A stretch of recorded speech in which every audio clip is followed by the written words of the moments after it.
नगरसेवक आमिर पठाण यांच्या पाठपुराव्याला यश। पावसाळ्यापूर्वी 100 फुटी रस्त्यावरील खड्डे बुजविण्यास सुरुवात। धुळे शहरातील प्रभाग क्रमांक 19 मधील 100 फुटी रस्त्याची अत्यंत दुरवस्था झाली होती। रस्त्यावर जागोजागी पडलेल्या मोठ्या खड्ड्यांमुळे अपघातांची दाट शक्यता निर्माण झाली होती। पावसाळ्यापूर्वी या रस्त्याची दुरुस्ती न झाल्यास नागरिकांचे मोठे हाल झाले असते। या गंभीर समस्येची दखल घेत नगरसेवक तथा स्थायी समिती सदस्य आमिर पठाण यांनी एप्रिल 23 रोजी झालेल्या स्थायी समितीच्या सभेत हा मुद्दा मनपा प्रशासनासमोर मांडला होता।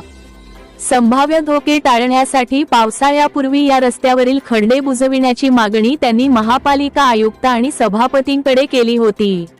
नगरसेवक पठाण यांच्या या सातत्यपूर्ण पाठपुराव्याला अखेर यश आले असून प्रशासनाने याची दखल घेत रस्त्याच्या दुरुस्तीचे काम हाती घेतले आहे।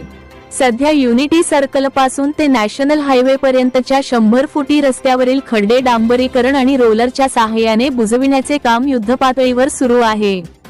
महिनाभराच्या आताच या मागणीची पूर्तता होऊन प्रत्यक्ष कामाला सुरुवात झाल्यामुळे नागरिकांमधून समाधान व्यक्त केले जात आहे। या तत्पर कारवाईबद्दल नगरसेवक आमिर पठाण यांनी महापालिका आयुक्त आणि प्रशासनाचे आभार मानले आहेत। अस्सलाम वालेकुम रहमतुल्लाहि बरकातहू। मैं नगर सेवक आमिर पठान, स्थायी समिति सदस्य, ऑल इंडिया मजलिस इत्तेहादुल मुस्लिमीन धुलिया।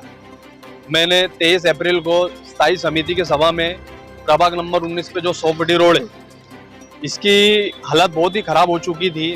जगह जगह पर गड्ढे हो गए हैं। मैंने प्रशासन से ये मांग की थी, आयुक्त साहब और सभापति से, कि ये बरसात आने से पहले, अगले महीने में बरसात आने वाली है, उससे पहले 100 फुटी रोड के गड्ढे बुझाए जाएं, क्योंकि अपघात होने की बहुत शक्यता थी पानी में, और जो खराब हालत है उससे ज़्यादा खराब हो सकती थी।